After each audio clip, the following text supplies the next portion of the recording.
triple threat composition is you want to trade one of your carries for a carry on the other team, because if you take down the Cassiopeia and you just pound her and you just immediately destroy her and you maybe sacrifice your Echo in the process, then suddenly you're playing the rest of the match with 2 threats against 1, and then Freeze is under so much pressure.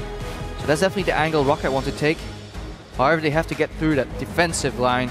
Rek'Sai, Maokai, Alistar, a lot of peel. And a lot of peel indeed for the Copenhagen Wolves.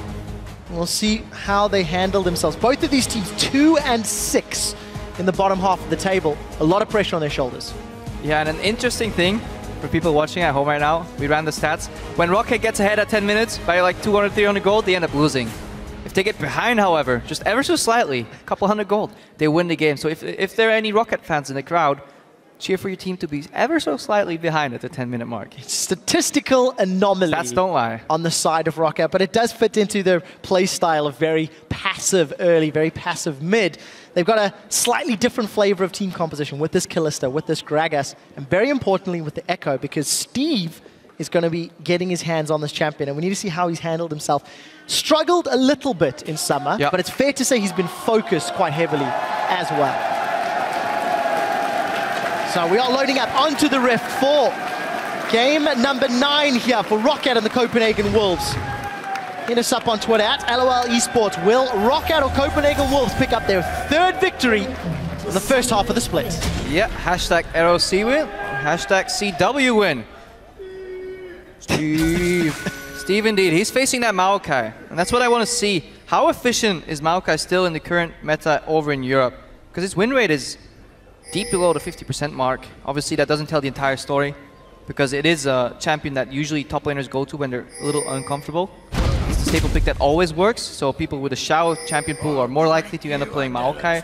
Then the likes of Huni, then all those carry top like Wam, they don't have to resort to that champion anymore, not so much. 60% pick ban rate, Krepo. 10 bans, as you mentioned, 5 wins, 9 losses. Young Buck, this will be the 4th time that he's playing the champion in their 9 respective games. He's going for that rank 5 mastery.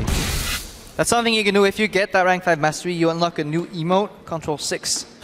And then you can taunt your enemies when you stand on their corpse and say you just got beaten by a master tree. But not quite yet there. Not quite.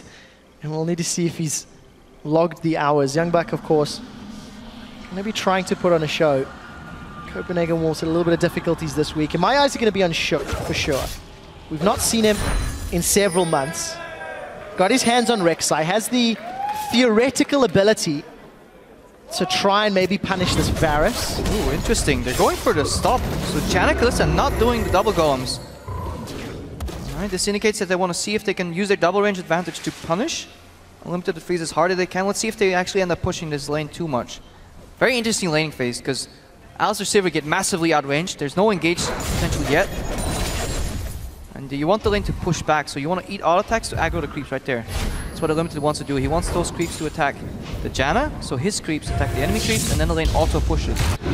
So in the future, you lose as little as you can, and yeah, obviously starting heal on Alistar, so it'll take until level 3 before he has that combo. Oh, a lot of safety then for Rocket, as we do see Nukeduck trading with Soren in the middle lane, burning through his mana to get that hail of arrows down. Yeah, let's take a look. This lane is obviously going to slowly push in the bottom lane, so we don't have to watch that anymore. A lot of trading possible in the mid lane if Soren connects that poison. If he misses, however, he can get punished really hard by Nukeduck. Nukeduck usually stays back a little bit in his lanes, doesn't put the most pressure. And last week, Nukeduck looked really out of sorts. Played a lot of Azir, ended up losing a matchup to Cassia as he was playing Victor, if memory serves. And just there was so much expectation on Nukeduck's shoulders all year long. He's not really found his groove. Let's see if this Varus works in his favor. Tremor Sense. Super standard pathing from both junglers, and I was about to make the point that neither team knew where the enemy jungler started. Well, in retrospect now, obviously they do. The fight for the Scuttle Crab. Jankos on this Gragas does have his double buffs picked up. Shook has left that blue buff. But Soren's pushing, so Shook can actually aggressively invade. That's the staple. If your mid lane is pushing, then the jungler can invade. Well, let's see. Jankos, he gets caught out, knocked up now by Shook, is on the retreat. Has got a pretty good KDA versus the season average. He's going to defend that. as he just needs to body slam away. This is a good read from Shook because he knows the pathing Jankos took. He knows that Jankos' camps on the right side are still down. So the only possibility for Jankos to still get experience in his jungle is to do that wolf camp. Shook just waits there to see if he moves out or not. And he always has Soren the ability to move first. So Soren can always get there first. So good move, puts Jankos on the back foot. And that shuts down a lot of his aggression in the early game. So let's see if Jankos can find his rhythm again. Also, one of the most touted junglers that's not finding real good footing. We just caught a brief glimpse there of Steve and Youngbuck trading back and forth as Unlimited's burned through almost his entire mana pool already. Spell shield for freeze, but yeah, even CS in the more top minions. lane, even middle, even bottom, but look at Mr. Rolls and as you mentioned, wave pushing towards them as well. Yeah, and this is how these sustain situations pan out. Initially you will get roughly even CS, but you still have the wave control advantages on Rolls' side. He can push his back if he wants, or he can put the freeze on freeze and make Unlimited run out of mana. And once he drops below that 150 mana mark, and he has to expend heals, he can no longer safely engage. So he doesn't have mana for Pulverize and Headbutt at the moment, so he only has one of them. That limits the gank potential for the Wolves, which makes it then again easier for ROC at the poke rather, because they're not on a threat, which in turn makes Unlimited make him use his heal more. So it's a bit of a snowball effect. So Alistair definitely wants to stay above that 150 mana mark. So small advantages here for Rockets. Everything's slowly but surely moving into their favor. We touched on how Rocket are traditionally down in lane swaps. They weren't forced into that scenario. The Wolves are down. Seem to be in their ways, and we'll need to see how the Wolves can handle themselves. Let's be fair, both of these teams are down in most scenarios when you're 2 and 6. That's true. Statistically speaking. Exactly. And this win's very important for either team because it allows them to catch up, and they all have that number 4 position in mind. Neither of these teams want to challenge the top 3 just yet, but they want to get as close to that 4th place position as they can. However, while Rocket is being passive, their Echo is even farming CS in the top lane, and that's good. If Steve can scale, get some CDR, get some damage, get that Merlin Omicron, he can look to really assassinate the likes of Sivir and Cassiopeia in these fights and then just Chrono Break back out. A lot of pressure on Steve's shoulders. We've got a lot of fan support since he's joined the league, but we've not necessarily seen him carry all too much. Vander and Mr. Rawls, they've caught Freeze out. Spell Shield will stop. Summon a heal used, and Freeze gets away alive. Really like that Tornado from Vander because it telegraphs the entire situation. Freeze will have to spell shield it. However, Nuke Dog's getting roamed on. Oh, he's going to flash away from the Petrifying Gaze, but he can't get away from the knockup, the poison and the fangs, and first blood to Soren. Fantastic gang by Shook there. He knows even if Nuke Dog flashes out, he can just flash knockup right after. Soren doing the right thing. Connecting ulti is all he needed. Not a stun, just a slows enough. But Jankos for the return gank. This is the reply. Youngbuck's going to get caught out. Keaton barrel. Steve's going in. There goes the body slam, and this should be an easy kill. Steve secures it. A little cool trick by Jankos. Usually when you approach a Maokai and use your offensive ability, he will try to dodge it with Twisted Advance. Jankos walks in and out. He says, okay, Youngbuck, just use your Twisted Advance. And then he body slams from out of the cast range of Twisted Advance. So then Youngbuck has a harder time to dodge that damage, can't close the distance, and eventually take him down. Good gank, because this is important. Really important to snowball the Echo. Because Cassiopeia is the least mobile member in Copenhagen Wolves. No flash right now, so they can return gank her later. Jankos still has his flash, so body slam flash into ulti later can shut down and make that even for Rocket. A lot of possibilities still. So 1-to-1 in kills, Crepo. We did see Shook in his first game of summer back on the LCS stage, helping out Soren, one of the players who's also needed to step up for the Wolves. Freeze has put on solid performances most of the split. Soren again, a little bit hit and miss. Maybe this extra assistance early on can help him carry on one of his signature champions. A couple item disparities in the bot lane. BF sorted into Pickaxe right now, even though the CS is roughly even. However, Freeze survived long enough to almost at level 6. This is what they need. They just want to go even. And then they can start grouping up for that dragon. So I really wonder if any of these teams are going to use their teleports. Neither Steve or Youngbuck have been excellent at making plays with teleports. Often they TP in and it's so telegraphed that the enemy just walks away. They seem a little hesitant on using them. Both are up though. So a lot of potential plays in here. Time is ticking for it to actually happen. We do see Jankos with his ultimate available and that flash you mentioned. He's been hanging out in this pink but they know he's there. Bush ward. They're pinging him right now because he passed that pink ward on his right. That's crucial. And now Soren will have to do his best application for an Oscar, because he wants to keep Jankos there as long as he can, while still playing as if he doesn't know for sure that Jankos is there. He wants to step up forward and say, okay, Jankos, you can gank me. Oh, no, I just happened to walk backwards a little bit, giving away his time. Jankos is still in that brush. Top lanes are trading. Well, they are going back and forth. Steve working towards that Morel and Nomicon. And we see Youngbuck, the makings of that Catalyst to protect, so they're continuing to trade. Steve is going to throw out the Time Wander. Youngbuck forced to flash away. Steve is looking for more. He's got the phase dive, and Youngbuck's low. Flash forward. Time Wander comes back for the stylish finish. Cool guys, don't look at exploding Maokai's. He walks away fully on style, and here we go in the middle lane. And Soren's acting gig has not paid off. Gagas comes in, but he does not land the body slam. Knocks away Soren. Jankos should be able to finish this off. One more barrel slap as Shook actually replies onto Steve up top. Another 1-for-1, but it was Youngbuck that adds the kill credit to Rockets. Oh, that looked almost ugly. Jankos tried to do the body slam flash, but he hit a minion that was very close to him, so it didn't carry over that damage. And here we see how Shook came in the top lane and finished the kill. Steve, you got the kill. Take it and leave. Don't stay around. Shook says thank you very much. He stops the speed up, takes him down. So, well played by Shook, 1-0-1. And we see Rocket with a kill advantage. They've secured 3 times as many kills than they have in the previous week. Trevor, they're slightly up at the 10-minute mark. Oh, that's not a good sign if you're a Rocket fan. History tends to repeat itself. Let's see if it does indeed. Let's see if Spelzy, our stat guy, is actually right in his approach. So just to remind everybody, in the games that Rocket have played, when they're slightly ahead at 10 minutes, they actually end up losing, and when they're slightly behind, they end up winning. We'll see if this pays off. We did catch a brief glimpse of Nukeduck and his Goro build with those 4 weapons. Steve and Jankos turn their attention onto Youngbuck. He's going to throw down that Vengeful Maelstrom, but I think it's just a matter of time before he gets caught out. Body Slam connects. Time Winder once more, and Steve's 3-1. If you get caught once, the amount of slows and speed ups on the Echo Gragas is just too big. Barrel slows, Echo speeds himself up. Body Slam to catch up. Copenhagen Wolves, they sacrifice a tree. They gain himself a dragon. It's a fair trade, if you ask me. For the Copenhagen Wolves, they've only secured 3 first dragons out of the previous 8 games. So that's a decent enough start for them. Yeah, and they don't really go over that first dragon too much either. Only 1.25 dragons per game. Average. It's not a whole lot of dragons. No, it's definitely not. But to be fair, there's only been 1 5-dragon buck here in Europe this split.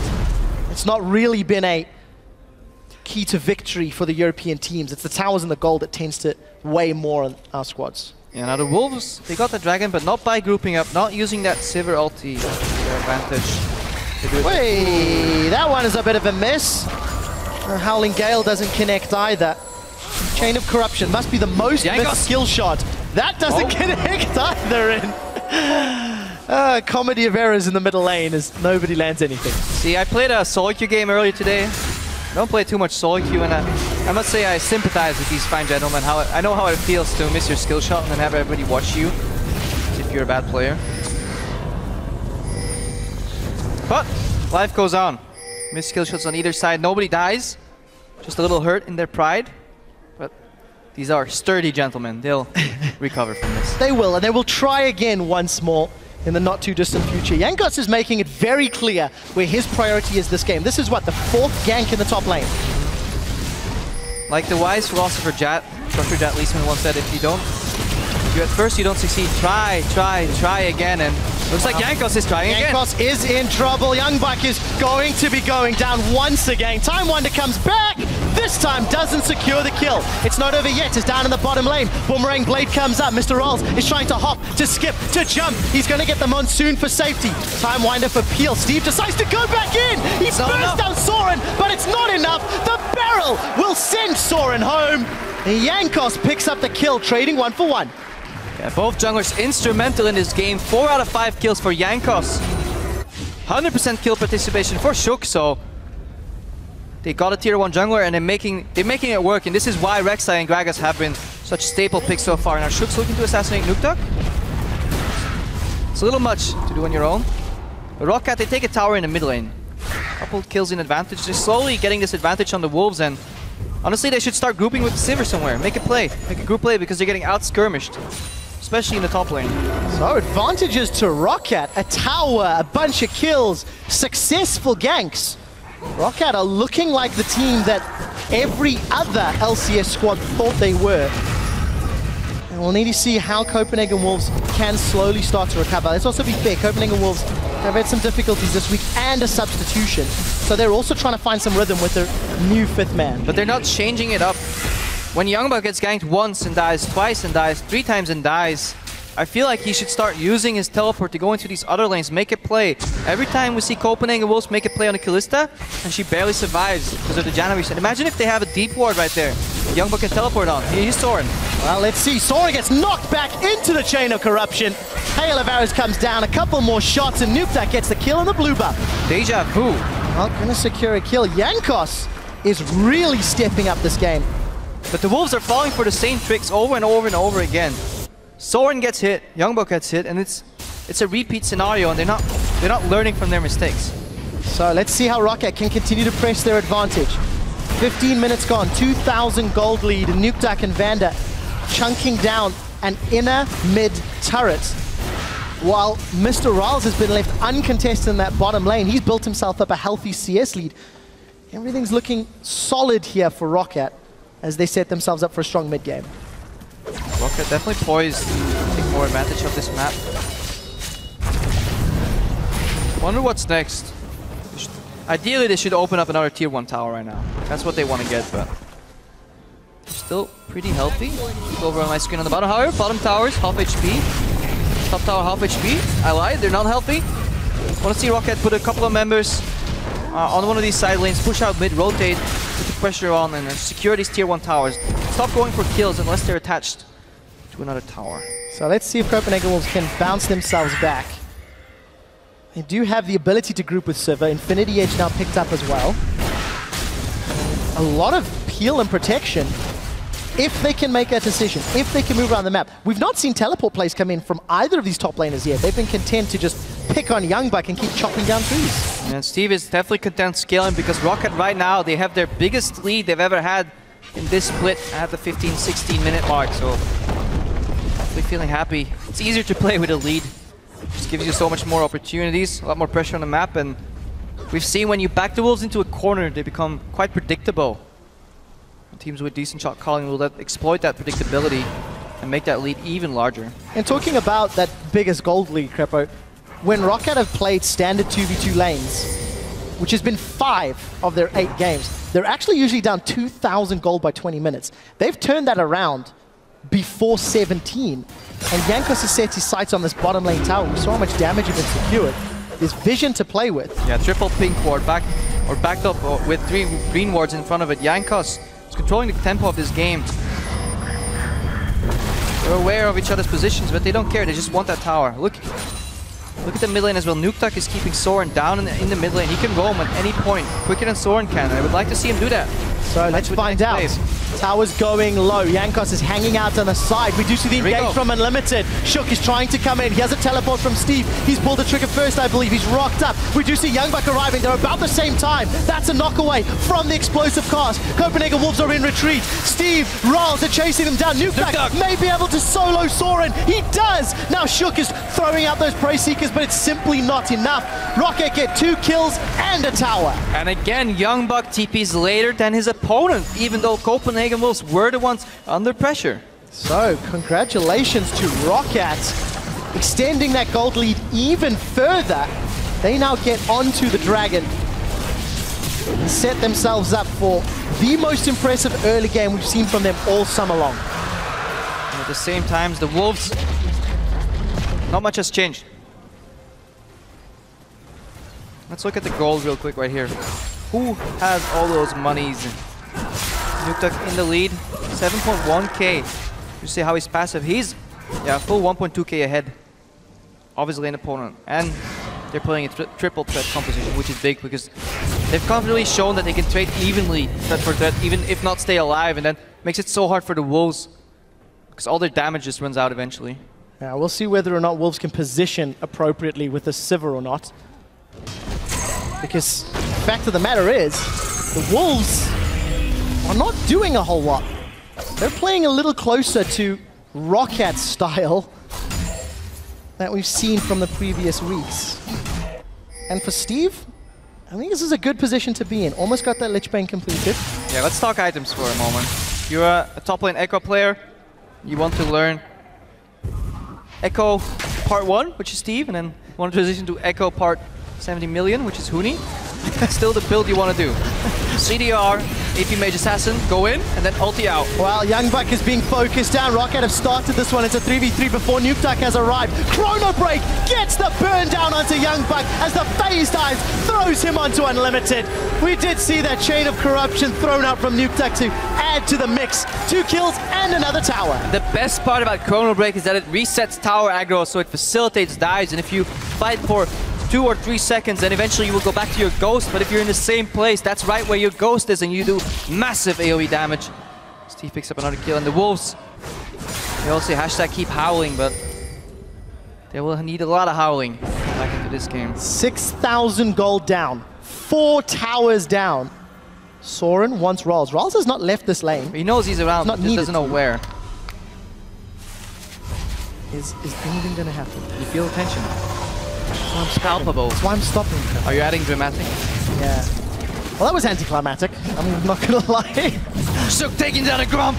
So I have to talk a little bit about Rocket's comp. With the amount of vision they have in this top lane, the obvious objective is going to be that inner turret. They seem to be prioritizing that. Or just vision. If at any point do they set their sights on Baron? I mean, if you're a little hesitant in your approach and you don't have a clear tank that can survive the Baron long enough, which actually Rocket do in Gragas, what you can do is just ward up the enemy jungle and contest the neutral objectives, the buffs, and then to a second extent the Raptors and the Wolves. Smite away their Wolves, which gives removes the fact they can obviously not smite it themselves, so they don't get that little ghost controlling the area. Smite away their Raptors, kill the Raptors so they don't get that free Oracle buff to clear the vision, and then slowly push them in back into their base, and then they have to be afraid to face check everything, and then you can go for a Baron. The mistake a lot of teams make is they feel like the 2 wards around Baron are enough, but when you play against a team on purple side, they can easily sneak in a ward, stop your Baron attempt, and kill the temple, so it's better to spend a little more time setting it up and executing it cleanly, rather than trying like 4 times in a row and failing. Of course, with that Callista, you're always going to have that Rend safety to play with. Teleport will be available for Steve shortly. Yeah. We do see Mr. Rawls land a couple of shots. Rocket has secured 7 Barons to the Wolves 3.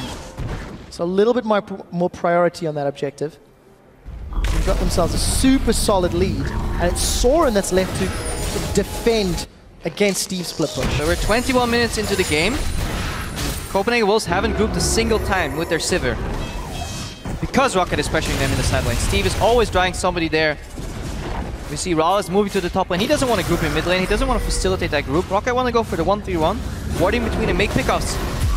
Well, let's find out. Jankos does throw down the explosive cast. Freeze is most likely going to pick this kill up. We do see him continuing to chase with On the Hunt. Jankos still alive. He gets a shield. Still alive. Monsoon will keep him alive for a few seconds longer. Enough to get the 280 carries of Rocket into the fight. They've now traded 1 for 1. We see Unlimited being chased away by those Ren stacks, and Shook was caught up.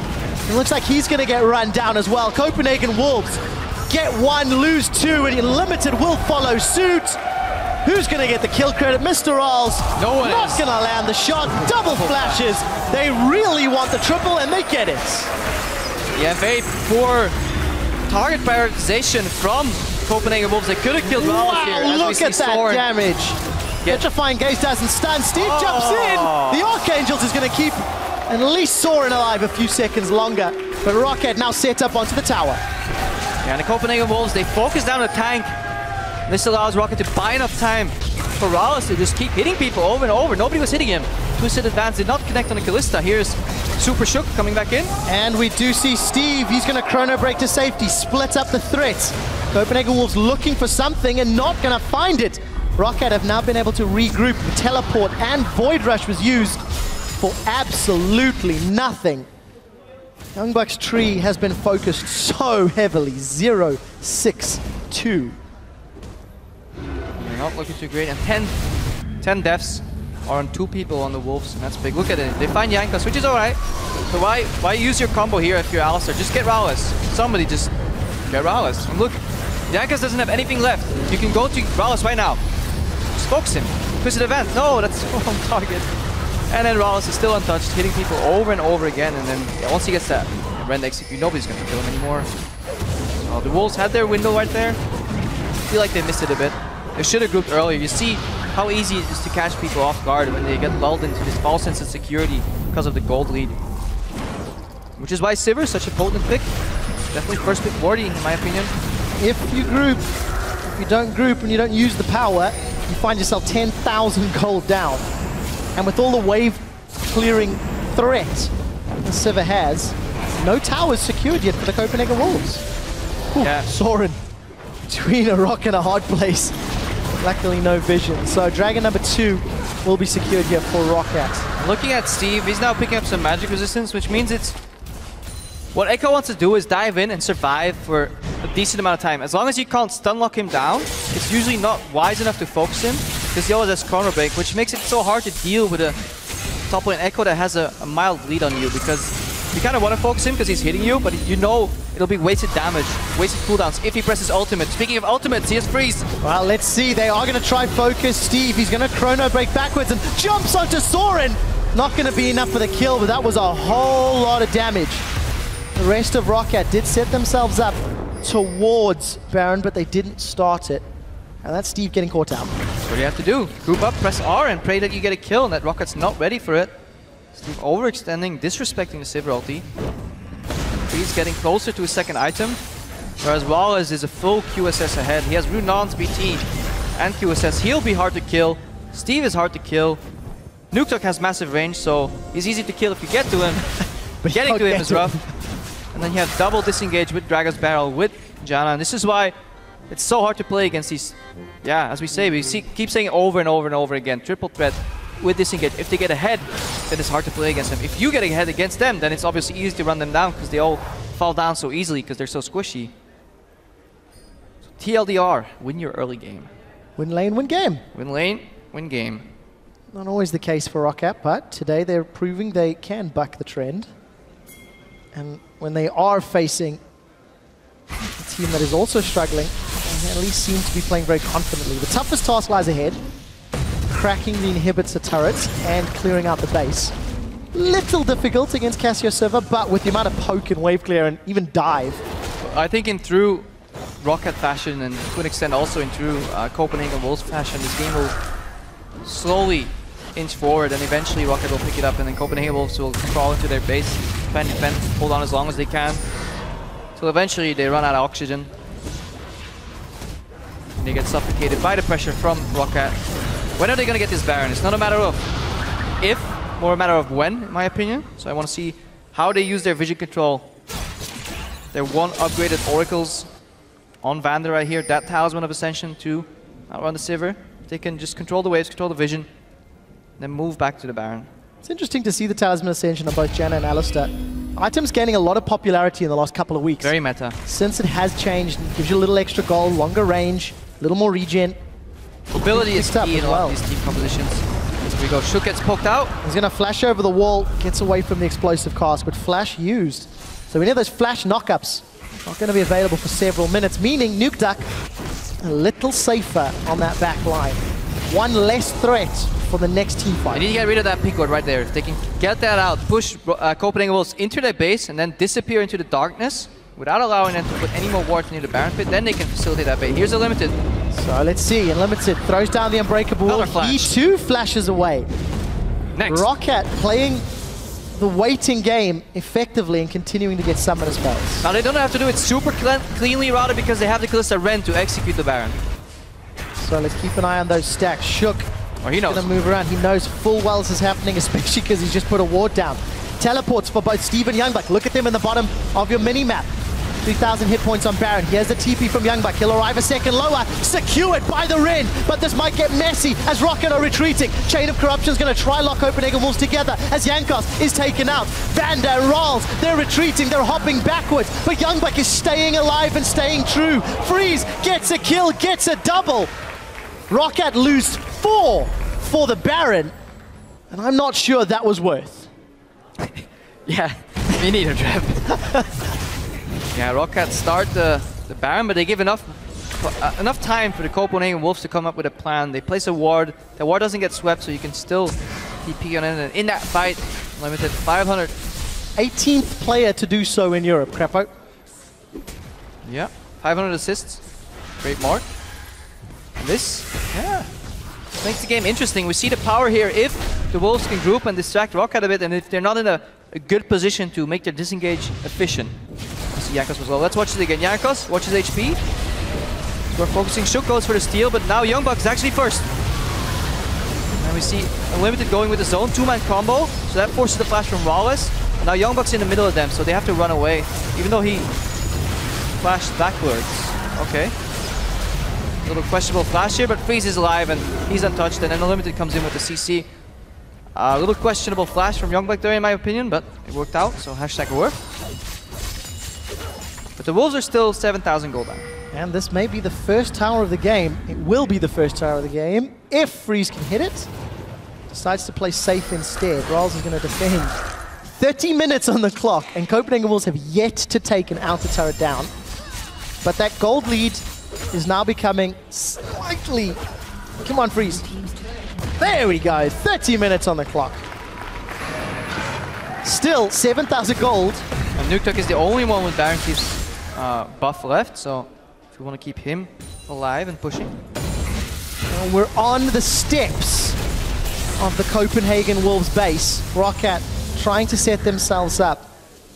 Throwing out some of that poke. Nuktuk will have those Baron-powered minions for at least another minute or so.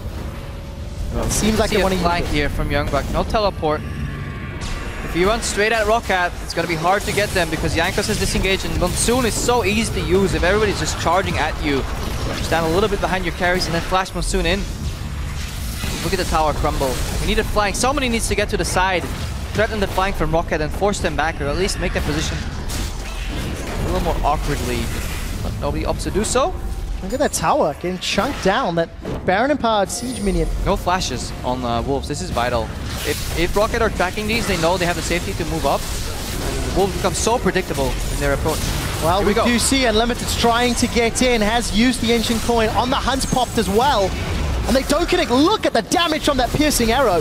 Nuktuk is melting the Copenhagen Wolves hit points bars. The lack of flashes is really what's separating these fights from being good for the Wolves or bad for the Wolves, because Unlimited, you saw, he wanted to go in, but he knew if he tries to go for that combo, he will just eat a tornado, get Monsooned out, and fight resets and tower will go down. He's down to 30% right now. That's going to be the tower secured. The base is cracked open. Rocket, look at that. Soren simply cannot take those hits. No flash either, so the Petrifying Gaze engage is not available. Unlimited's looking to get an assist on the board. We talked about it. He just broke 500. He's actually at 502. And we'll see whether or not he can get any more. Crepo, if he gets 18 more assists, he'll beat your record, buddy. 520. Yeah, but, you know, some assists are just more valuable than others. They would be. In this metagame where everybody groups up, it's so easy to get assists. Oh. Back in my day. You had to earn those assists. I had to work hard for them. So Rocket are working hard for every kill and assist they've earned this game. Not like I played in the meta game where all we did was group up and fight, but forget about that one. Let's focus on this game, Trevor. I don't remember those days. 40-minute games, do nothing for 20 and then play? Beautiful strategy. It was. It wasn't particularly effective from what I remember. Yeah, man, we won a lot of games. At one point, before I dwelled in the deep darkness of obscurity. That's not continents. That's not fair. That's not fair. You're not obscure in that top. We do see Soren's caught out. Chain of Corruption goes out. He manages to petrify Vander in position, but it's not going to be enough. Steve gets a kill as Unlimited is trying to hunt those assists. All he'll do is give his own life. And the Copenhagen Wolves lose 2 more in a tower. This is a trend that has happened for each of the previous towers, and it looks like Rocket will be setting themselves up for another inhibitor objective. Yeah, Alistar Morgulis, you're behind. All cows must die. That's your fate. You go in, you tank as much as you can. Eventually, your team runs away, and you're the lone support. Stuck into 5 angry Rocket members, and they will kill you and take your inhibitor. And they do. Second inhibitor down. Rocket again with a strong advantage. Going to back off, spend some of their hard-earned gold. Every single member over 1,300 gold, 2,500 on Mr. Rawls. Remember, that was a first pick Kalista. That is 5-1. And he's showing he has mastered the champion in this team composition. Yeah, and I like the builds coming out of Rocket as well, because they're running like 3 carries. They don't need to spec into like heavy damage. We see on both AD carries in the mid lane and the bot lane, we see a double Bloodthirster here for the Varus and the Kalista. And that makes it a lot easier to stay alive in these fights. And because they don't have to rely on just their damage to carry these fights, because they have a 3rd carry coming in the AP Echo in the top lane. They can spec a little more defensively, get that QSS, and then Vander, of course, his role is just keeping his carries alive. So all he buys is CDR, move speed, and then the Mikiel's Crucible for additional cleanse.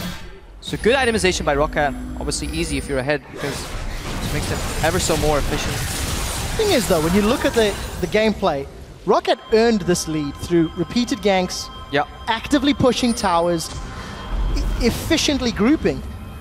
And those are traits that we had not associated with this team in summer. And maybe even not in spring. We see Jankos is going to get caught out, but Soren's used his ultimate just for Jankos. Now the disruption from the explosive cask is 1 kill for Wolves, but what will it cost them? So far it's a top lane as Steve is going to go forward and Chrono Break backwards. Nukta gets himself a support as well.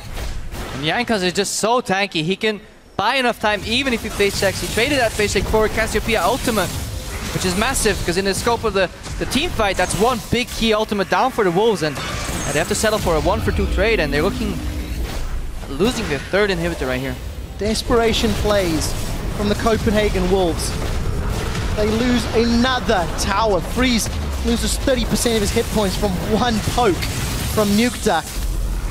And Steve and the rest of Rocket secure an inhibitor. They're looking to go forward. Freeze will get rendered, but he stays alive. Might make it back to the steps. Spell shields up to stay alive a few seconds longer, and Rolls continues to throw out those hurricane-empowered auto attacks.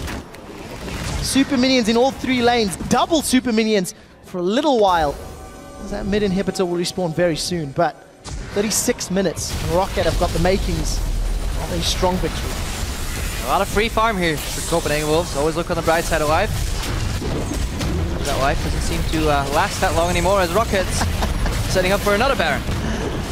Oh, Baron number 2. I feel this one's not going to cost them 4 lives. Well, I can still be proven wrong. Copenhagen Wolves move forward before realizing they had too many minions to deal with. And that's one of the changes I like so much about the new Baron. It gives you so much satisfaction when you base in double speed, only 4 seconds to get to the base, because it just rewards people to, okay, take the Baron, then base, buy your items all together. Not one guy going like, hey guys, I need 200 gold for my needlessly large rod. No, just all get the base, get that mini home guard, start pushing again, and close out the damn game. So there we go, Rocket barreling down this middle lane. Very, very impressed with their decision making. Very impressed with how they've handled themselves in at least this particular matchup. I'll say medium impressed. But definitely an improvement. That's for sure. They capitalized on the mistakes that the Wolves left them. And I think that's definitely a good change for Jankos in particular, because he's been getting gradually more active. Well, let's find out. Look at the disengage from that piercing arrow. Yeah, no flank. Talisman, and also Flash is not available for Copenhagen Wolves once again. Yeah, if you don't flank, Janna will just make your life so miserable with those tornadoes, those monsoons. It's so hard to flank when you're down 3 hits. Soren! He gets caught out. Petrifying Gaze connects with nobody as Mr. Rolls gets himself another. Parallel Convergence stuns up the Copenhagen Wolves, and Freeze gets frozen out of this game. Unlimited will get dropped as the Super Minions are on the Nexus turret. Young Buck and Shook are running for their lives. Rocket set their sights on the Nexus turrets, take them down, focus the Nexus, and Rocket pick up their 3rd win in summer.